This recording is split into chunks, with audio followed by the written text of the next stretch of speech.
આજે આપણે બનાવવાના છે વિન્ટર સ્પેશિયલ લીલવાની કચોરી આપણે બનાવવાના છીએ. તેના માટે મસ્ત મજાની લીલી તુવેર છે તે આવી ગઈ છે. જો કેટલા મસ્ત મોટા મોટા દાણા છે. સાથે આપણે અહીંયા જો આદુ મરચી અને લીલું લસણ લઈ લીધું છે. તો ચાલો બનાવીએ આપણે કચોરી. તો એના માટે છે ને સૌથી પહેલા જે આ તુવેર છે ને એને આપણે અધકચરી ક્રશ કરી નાખવાની છે. આપણે બ્લેન્ડરમાં પણ કરી શકીએ, મિક્સરમાં પણ કરી શકીએ. એમાં છે ને વધારે પડતું ક્રશ થઈ જાય છે, એટલે આપણે છે ને આવી રીતના છે ને એમાં ક્રશ કરવાના છે. તો ચાલો પેલા ફટાફટ આ બધા દાણા છે ને એમાં ક્રશ કરી નાખીએ.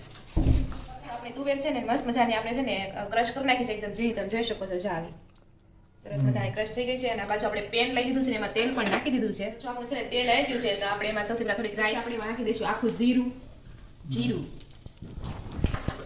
પછી એમાં નાખી દઈશું આપણે આદુ, પછી એમાં જશે મરચી અને આ લીલું લસણ, પછી એમાં જશે તલ. હવે આપણે એમાં નાખીશું આપણી તુવેર જે ક્રશ કરેલી છે. સારી રીતે હલાવી લઈશું. તો જો આપણે સારી રીતે છે ને મિક્સ કરી દીધું છે. અને હવે આપણે આમાં છે ને સ્વાદ અનુસાર મીઠું નાખી દઈશું. સ્વાદ અનુસાર મીઠું.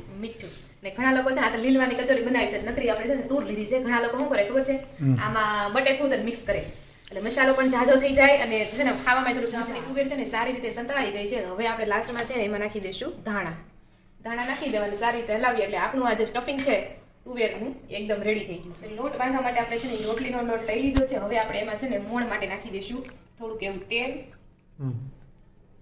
અને થોડુંક સ્વાદ અનુસાર મીઠું નાખી દઈશું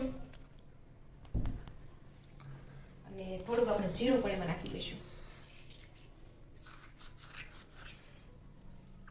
તો ચાલો આના છે ને આપણે લોટ બાંધી લઈએ. હવે તો જો આપણો લોટ તો બંધાઈ ગયો હતો અને હવે આપણે છે ને નાની નાની પૂરી બનાવીને એમાં છે ને સ્ટફિંગ ભરવાનું છે. તો જે નાની નાની પૂરી કરી નાખવાની છે. પછી એમાં 1 ચમચી જેટલું માણામાં આમશે, પછી એની બનાવી લેવાની છે પોટલી.